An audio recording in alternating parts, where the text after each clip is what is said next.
We are back on Taking Care of Business on Koerner Radio, News Talk 1180, 1230 KGEO, and 1410 KERI. Our guest by phone, Dr. Walid Phares, Senior Advisor on Foreign Policy and National Security for hopefully our next president, Mitt Romney. Dr. Phares, we've been talking about revolutions for a little bit here, and my question to you is, do you see a revolution if Romney gets elected president? A revolution against or for? Against from the Obama supporters. Well, look, this is the greatest democracy on the face of earth. They were oppositions always to president-elect, and our system, in principle, is able to absorb. There will always be an opposition. The Tea Party was considered as a revolution. The Occupy Wall Street was considered a revolution, but revolution in the sense of being part of the democratic process, expressing themselves, calling for and executing demonstrations, writing, protesting. This is part of our culture. Of course, there will be a tremendous opposition to a Romney administration. We saw it with the Bush administration. But I think that the American public is growing more and more mature. And you're going to look at the majority with which, a hopefully President-elect Romney is going to come for. And we saw that over the past 2 years, the midterm elections on the one hand, and the two elections in Virginia and in New Jersey were all indicators that the silent majority in America is moving forward to assume its own responsibility. Let's hope so. I hope you're right, Dr. Phares. One of the subjects that obviously is on everybody's mind, well, it should be on everybody's mind, but it's unless you're watching Fox News, it probably isn't. Benghazi. Is Benghazi. It's maddening, and you keep on hearing all these reports. We know for sure that the two SEALs went on their own, unauthorized when they were told not to. We know that they were being tracked for 4 or 5 hours. They were being watched in the Situation Room as they literally died and were not rescued. They thought they were going to get rescued. I understand that at least one general and possibly one admiral were told to step down when they were going to send forces out to rescue these guys.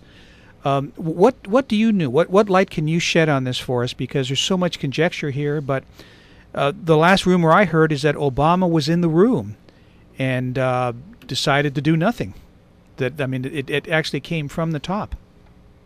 Yeah, well, I heard all of that. You're right to mention it, and I think there will be an investigation, and that investigation is going to go beyond next Tuesday. Intentionally. And it's going to go actually beyond the tactical information to reach the strategic level. How come we did not come to their rescue, given the order for the rescue? But I go a little bit earlier for our listeners to understand. This is not just an isolated incident, an isolated, let down of the guard. Remember, a few years ago here on national soil, we had the Fort Hood attack. Major Hassan, a self-declared jihadist, who basically, killed American, both military and civilians, and yet his action was not called terrorism. And that was something that every American saw. We didn't even need an investigation. We actually saw it on our TV screen. Then we had the Arkansas shooting, also another self-declared jihadist American citizen killed a soldier, and yet that was not called terrorism. The issue here is not just Benghazi. The issue is the Obama administration policy on foreign policy and on national security. In the case of Benghazi, many experts and many commentators and analysts were warning Congress and the administration during the process of bringing down Gaddafi. I go back to that point.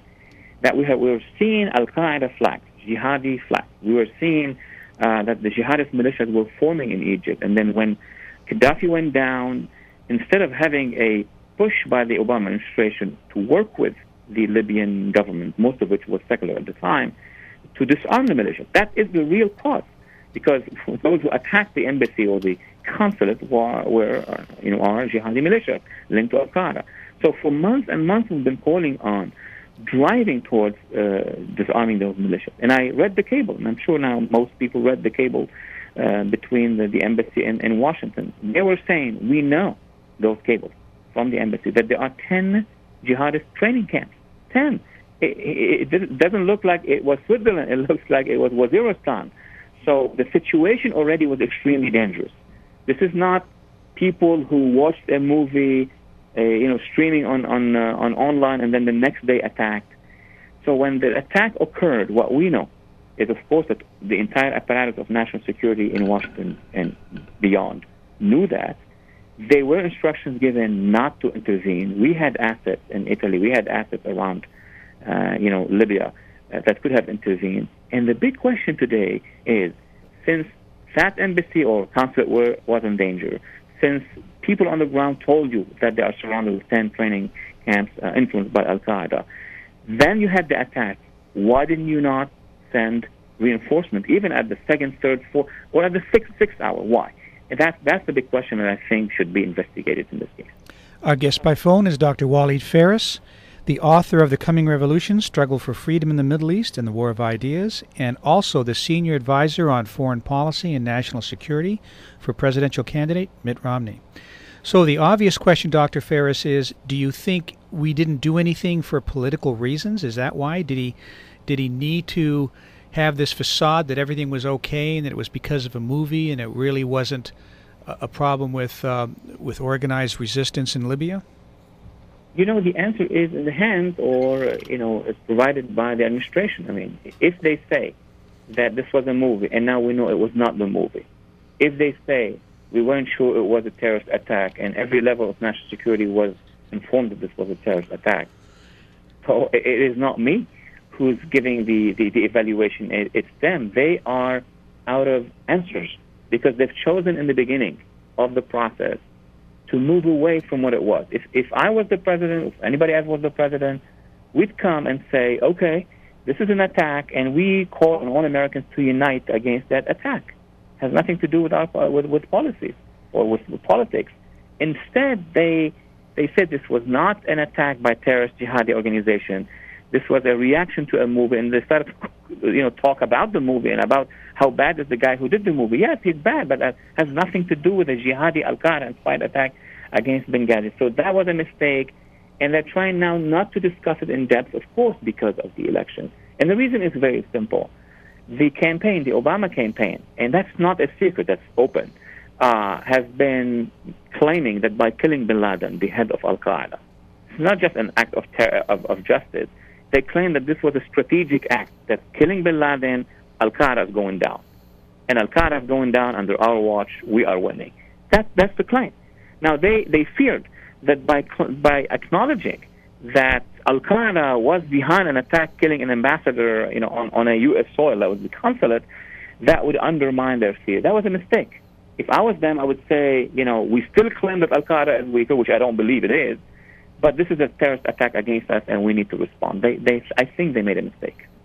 Major mistake. Hey, as a member of the Romney transition team, what are some of the plans, if you can discuss them at all, what we're going to do about the Brotherhood, about what's taking place in Israel, and about Al-Qaeda? Look, to be honest, this is very early still. Tuesday is still ahead of us, 4 days or so before the election. So we cannot talk about any transition before having an election done and a president-elect. But I could answer it in a different way. The agenda of Governor Romney on the Middle East is very clear. So in the case of a transition or not, the agenda is very clear. One, there will be a very firm dealing with the Iranian regime. The governor already a year ago in a Wall Street Journal article and many of his speeches said he will not accept that there would be a nuclear-armed Iran. It's not that we're going to put pressure on them to negotiate how they're going to let go of a nuclear program. We're not going to accept that Iran will have a bomb with all the consequences. And another point in difference with the Obama agenda is that we will be partnering with the Iranian people, with the Iranian opposition.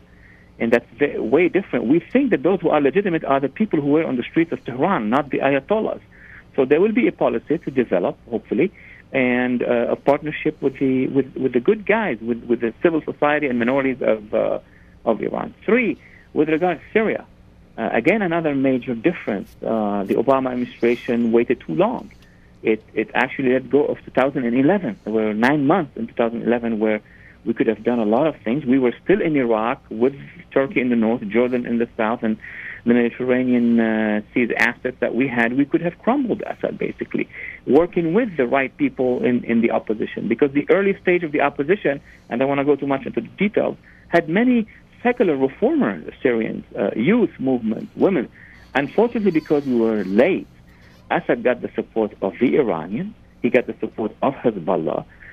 Since we got out of Iraq, the Iranians are using Iraq to get to Syria. It's clear. And now, even in the opposition, you have an penetration by Al-Qaeda or the jihadists. Dr. So wasting 2 years, let me just say, wasting 2 years is going to cost a lot for any administration to come and correct the direction. Sure. We've got about 30 seconds left, but I have one question for you. Do you think Israel will have to attack Iran if we don't do anything? The short version of the answer is this.